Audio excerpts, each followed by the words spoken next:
Reading my previous entries over the past 10 years I've been doing this, it's really heartwarming to see where I came from and what I was trying to manifest and the life I live now. I mean, none of this is accidental, you know? We didn't get here by accident. Welcome back to my channel. My name is Leila and I'm here to teach you all about how to manifest the life of your dreams using the law of assumption. So today I will be teaching you another technique, and that is scripting. The law of assumption shows us that it's our assumptions, our beliefs about things that create the universe around us through our subconscious mind. So scripting is just one technique to put you in this state, but remember, the techniques don't manifest, it's the state that you're in. Like I've said in prior videos, I'm going to teach you a bunch of different techniques and you should try all of them to see what works for you and then choose which is your favorite, or maybe do all of them. But we have to remember that the techniques are almost like placebos or little crutches to keep us in that state. Some ways you can script are you can write a gratitude letter. So, dear God or dear universe, whatever you prefer to name it, and then you explain everything you're grateful for, whether that's a specific thing or whether that's something in general. And something that really helps here is if you go into detail about how that makes you feel. Really embody that new state. You know, if you're claiming this new version of you who thinks and feels a certain way, step into it. So it's not just like, dear universe, thank you for my high-paying job. Go into detail about what financial security and freedom means for you. The more that you are able to tap into this, I don't want to say frequency because I don't want to use that word because it repels too many people and it's too vague and ambiguous, but let's just say, for lack of a better term, the more that you can step into this frequency, the faster you will become that person living that life. Another way is writing fake diary entries. This is my favorite. So this combines another technique from Neville Goddard, which is revision. Basically, revise the fuck out of anything you don't like. Something happens and you don't like it, didn't happen. You decide that in your head with your thoughts or with your pen and paper in your notebook. You revise it. You redo the past. Because the past doesn't exist anymore, okay? It's just a memory. All you have is right now. And your subconscious mind doesn't really know, it doesn't know if what you're telling it is true or false. So if you revise things and you write them as you would have liked them to go, this goes into your subconscious, and your subconscious, being the 3D printer that it is like, oh shit, okay. I guess this is the life she's living. Let me give her more of that. So my personal favorite method is I'll just write about my day as I would have wanted it to go.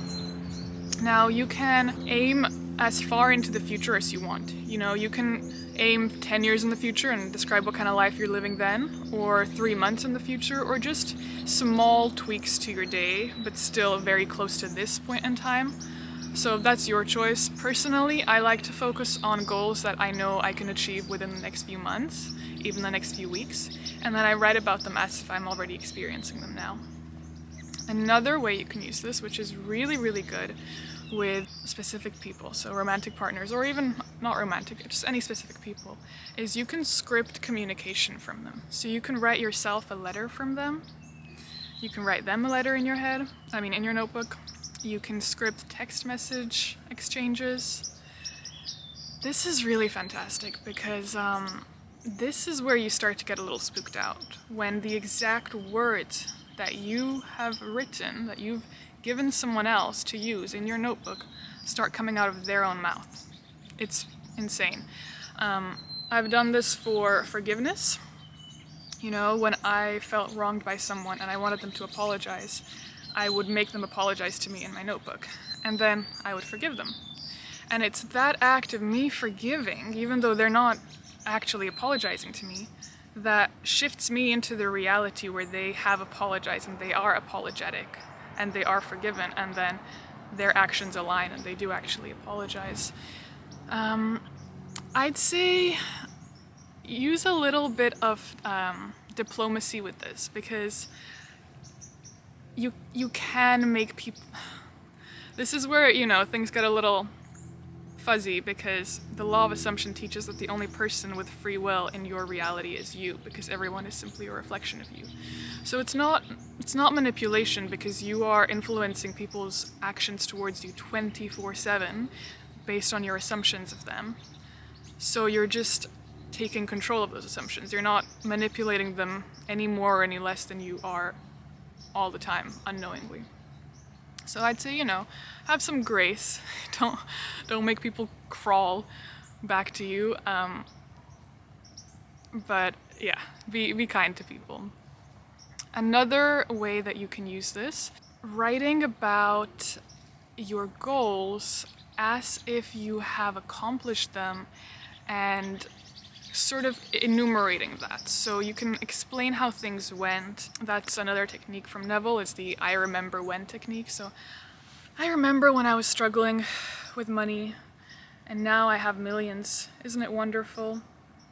Another technique you can incorporate is ask formations. It's affirmations, but you formulate them in a question. So you're like, why is my boyfriend so obsessed with me? Why do I have so much money coming into my bank account constantly? It's just these little, twists to circumvent the barriers from your conscious mind and the critical faculty, and to go into your subconscious and implant these suggestions with the least resistance from your subconscious, so that it's like, oh, I guess this is what she's experiencing. Let me give her more of that. I will say that scripting is one of my favorite techniques because it really helps me get into that state. So, like I said, don't do this with no emotional investment and then just kind of forget about it. Things might come true that you wrote down, because your subconscious does sometimes take like random suggestions, but if you want it to really work, apply yourself to this. I'm gonna give you a challenge, okay? I'm gonna give you a challenge that's worked for me, and it's worked for my friends. I coach my best friends and I try out all my different theories and challenges on them to see what works best. It's a 14-day challenge. Every night before you go to bed, you're gonna write a diary entry about your day, covering all of your desires as if they're fulfilled, okay?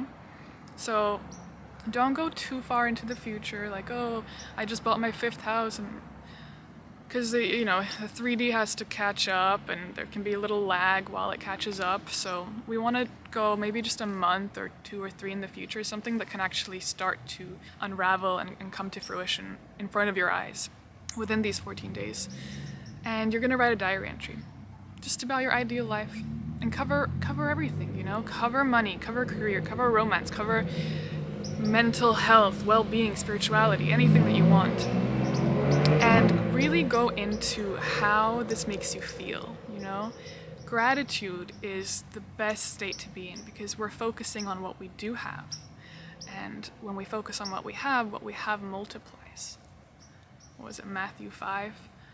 Him that has a lot more will be given, and him that has little, even that will be taken. I don't know, I'm not Christian, but the Bible has some good stuff about manifestation.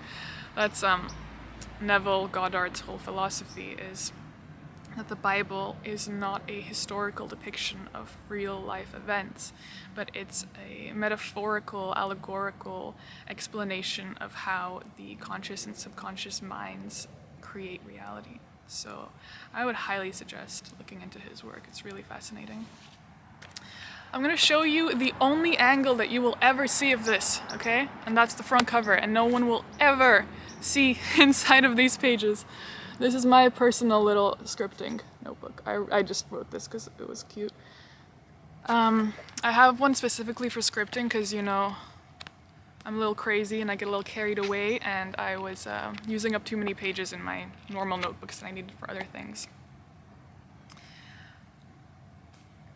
I do get a little tastefully psychotic in here, so that is why absolutely no one will ever see this, and I will rather burn it before people see the inside. But that's how you have to be, okay? Don't be scared to ask for a lot. What's that quote? It is your Father's pleasure to grant you the kingdom, Be audacious, be bold, be brazen with what you ask for, and the more you are like that, the more you will get. So as we've covered before, your mind is most suggestible I don't know if that's a word. When you are drowsy, when the critical faculty between the conscious and subconscious mind is lowered, and that is when you are waking up, falling asleep, or just chilling, meditating, your brain waves go into theta or delta from alpha and beta, and it's the hypnagogic state basically. So I like to journal right before I fall asleep. I'm just in bed, it's dark, I'm just scribbling, and then I read it in the morning. Because these are the two times that my mind is most receptive and suggestible to taking in what I'm saying. So that is my challenge for you that I'm going to leave you with. For 14 days, step into that ideal version of you in your ideal life.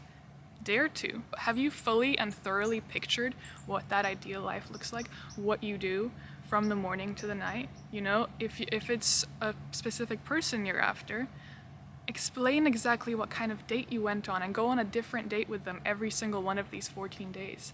Explain everything they did for you, all the beautiful things they said to you.